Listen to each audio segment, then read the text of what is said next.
Vou voltar aqui a gravar revisão de alguns temas, né? Sobretudo os temas que me incomodam mais, né? E aqui eu separei 3 questões sobre infecto meningite 4 a 8 e a 10 para fazer um pouco de discussão aqui, para dar uma fixada, né? Então aqui na 4, paciente 6 meses de vida, né? Chama atenção aqui para a idade, então a gente tem que lembrar que nos diferentes agentes etiológicos, né? De acordo com a idade, para meningite. E esse paciente,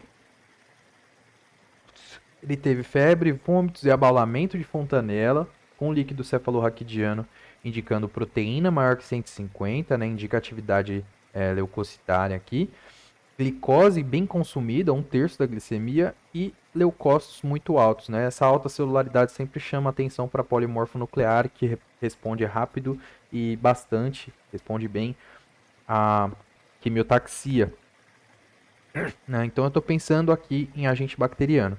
E aí as outras eu descartei, né? Que estava mais relacionado aí, profilaxia para pneumococo não é feito, uso de corticoide pra, depois de 24 horas do aciclovir, mas a suspeita não é de meningite viral.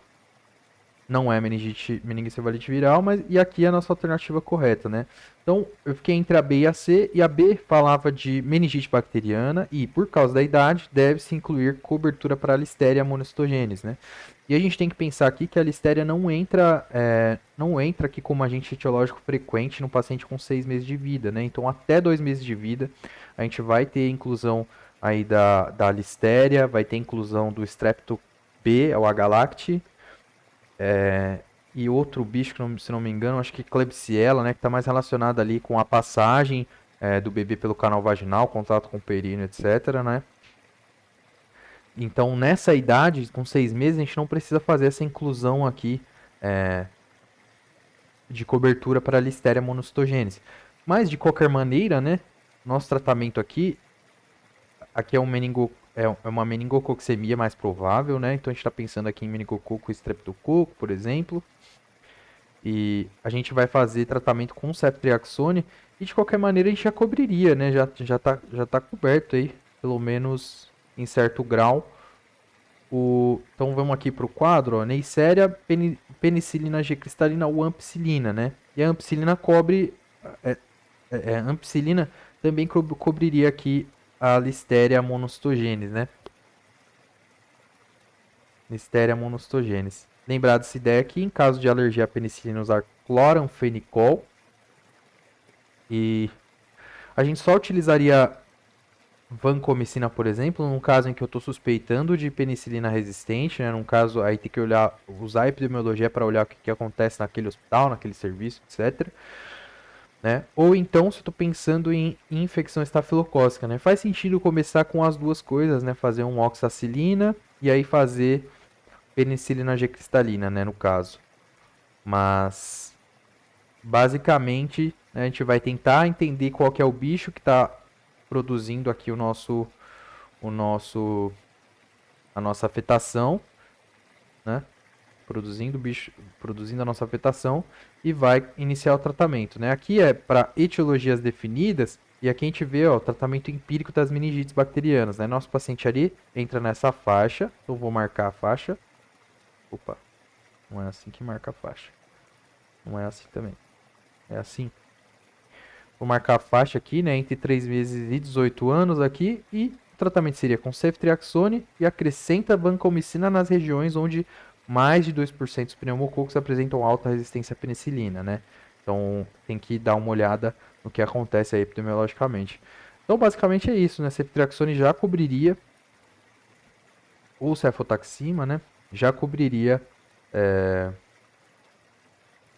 o Listeria. E agora, inclusive, um comentário que tem sobre o ceftriaxone aqui nessa idade aqui. Não, na verdade é no menores de 2 meses aqui, né, o ceftriaxone. Um comentário na SBP, né, em que o tratamento aqui... Vamos subir aqui para tratamento. Aqui. Em lactentes até 60 dias de idade, nessa faixa etária deve-se utilizar a associação de ampicilina com uma cefalosporina. Ele cita cefotaxima. E aí fala sobre a ceftriaxona, né? Um comentário interessante, né? A ceftriaxona deve ser usada com muita cautela no período neonatal, pode deslocar a bilirrubina da albumina, né? Então aumenta o risco de kernícteros e aumenta o risco de surgimento de barro biliar aí com um risco de colelitíase, né? Coledocolitíase, colelitíase e pseudolitíase. E aí por isso, aqui outra reação adversa aqui, ó, pode interagir com soluções com cálcio, causando precipitação no espaço intravascular, pulmões ou tecido renal, né? Então, cefotaxima, que talvez até mais indicada do que ceftriaxone, mas claro que a gente faria ceftriaxone também.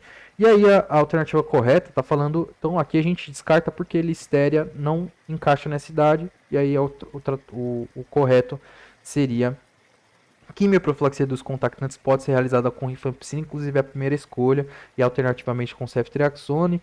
E aí a gente tem a questão 8 falando sobre isso daqui, né?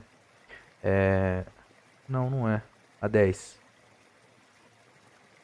A 10, exatamente. Né? Um paciente de 18 anos, internado para tratamento meningococo, estava em uso de ceftriaxone em 3 dias, né? E aí uma médica foi fazer o procedimento, precisou de intubação orotraqueal, e aí uma médica grávida na 20ª semana foi fazer o atendimento, e agora ela está assustada, quer saber quais são as medidas profiláticas que a gente vai adotar, né?